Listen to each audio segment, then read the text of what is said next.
Hey everyone, welcome back to the channel. Well, surely no one could have seen this coming. Black Bolt and White Flare. If you predicted this, you certainly had your crystal ball out and you're way better and way smarter at predicting things than what I am. I did not see this coming. I didn't even see this coming at all, even for a generation two. So in case you have no clue what I'm talking about, Black Bolt and White Flare seem to have been set in stone for June 2025, and it's basically a showcase of all 156 Gen 5 Pokemon from the Unova region. Now, we obviously had Scarlet and Violet 151 last year, and that went absolutely gangbusters. The nostalgia attached to it, the chases, the amount of people brought back into the hobby was just absolutely insane. We know product's been so hard to get, and sealed product in particular, as well as a lot of singles, have sharply rose in price. Now, maybe some people could have predicted that maybe as a homage to the whole Scarlet and Violet era, that we could have seen like a Gen 2 as one of the maybe final holiday sets for the Scarlet and Violet region, or maybe we could have thought that, each new era now they're going to introduce, Gen 2, then Gen 3, then Gen 4, then Gen 5, just to relive that nostalgia for people. But who could have predicted that we're seeing Gen 5 injected into Scarlet and Violet? Now, before we continue any further on this, I just wanted to give a shout out to today's video sponsor, and that is Notify. Now, this is a Discord. It is a paid service. I believe it's $7.99 a month, but there's 3 days free trials. If you don't like it, just jump out of it. But I guarantee you, the whole idea of this, and hence the word Notify, is to notify you as a member on the Discord of when products drop and when discounts come on the market. We all know how hard it is to pick up product at the moment, particularly as collectors or sealed investors. So this is a great way. Australia, Europe, America, Canada, no matter where you're from, it's all on there. And if you use the code PokeOz_25, you'll get 25% off joining the Discord. So I'll leave everything in the description of this video. Anyway, back on topic when it comes to Black and White era. Now, for me, I grew up predominantly with, of course, Red and Blue on Game Boy, and then jumped into Heart Gold, Soul Silver.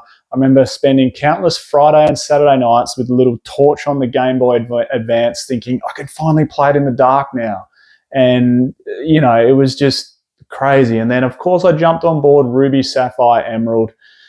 Shout out Rayquaza. But it was a bit difficult or uncool to jump onto Gen 4 and Gen 5 if you're my age, in your early to mid 30s. Perhaps if you're watching this and you're in your late 20s or mid to late 20s, you probably grew up in Gen 5. And, this can mean huge things to you. Personally, I don't hugely resonate with these Pokemon, but I wanted to give a bit of a shout out to this. And I guess let's look at some of the top hits across the eras from Gen 5. And in case you don't know when Gen 5 came into the Pokemon TCG, it was Black and White era. Hence, Black Bolt and White Flare, the Japanese name. So could this be the new Pokemon 156, for lack of a better word, coming into the English version? Let's have a look at some of the stars, right? So there was a few legendary Pokemon throughout the Black and White era, and they're probably what the main chase cards were. Now, Black and White era brought us some fantastic sets with Plasma Storm, for argument's sake. We had the Gold Born Charizard and Blastoise.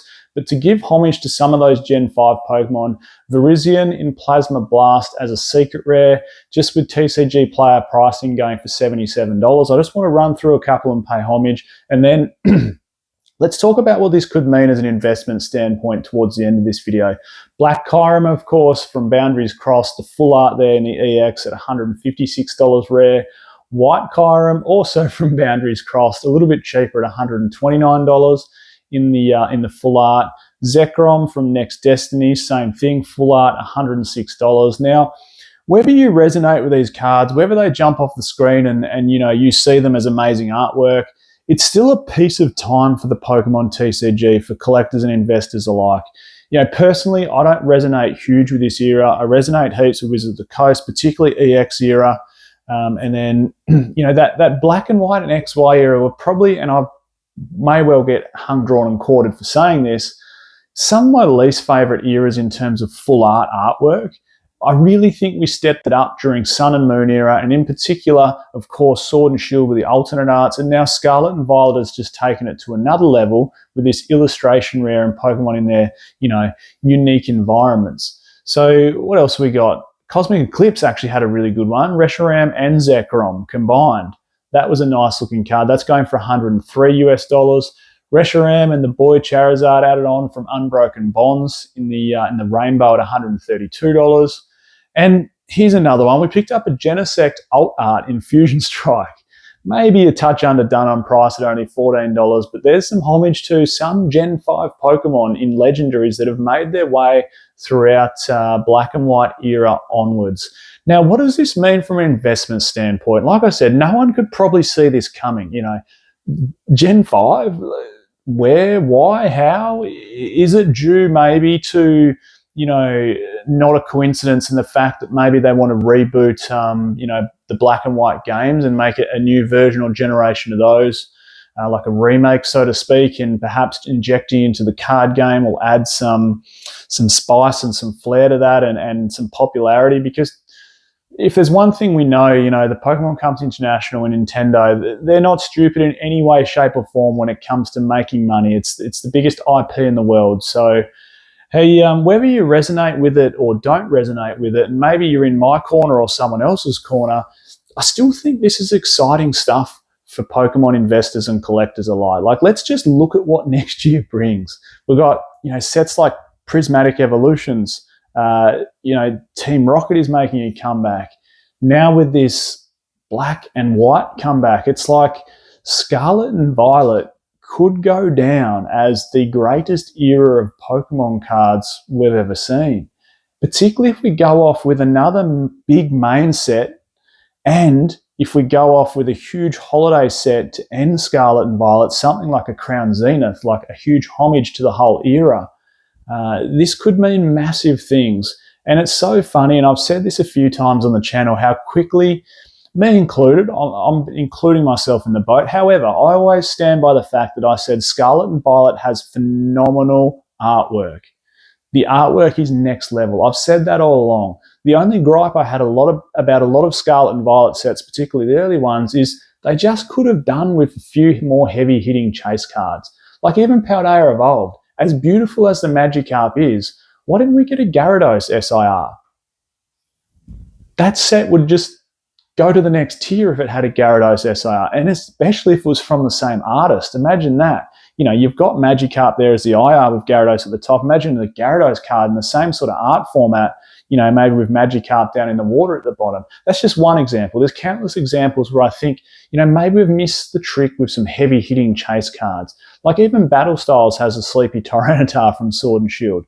And I think that was maybe Sword and Shield has stronger big chase cards, but Scarlet and Violet seems to have a greater level of depth and nicer artwork. But it does feel like we're now, I suppose, hitting our strides with some big chase cards. We've had Greninja from Twilight Masquerade. Some 151 sets are really, 151 singles are really starting to take off.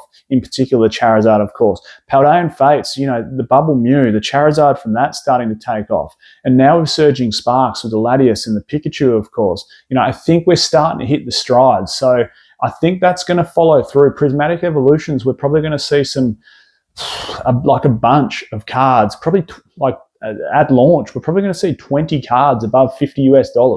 All the evolutions, Master Ball Hollows, you name it, it'll be in there. So I think if we can do some really nice, unique artwork, because the thing about all those chase cards from Gen 5 that I listed, they're all this like computer-generated full art style.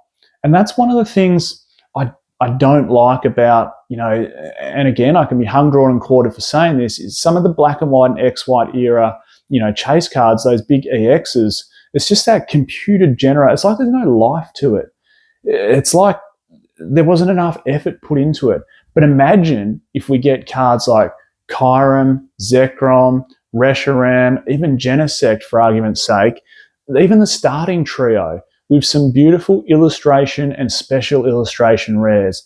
This could give these legendary Pokemon from Gen 5 and the starter Pokemon a new top tier chase card across the whole TCG. Because at the moment, the most expensive one is the Black Chiron from Boundaries Crossed at $156.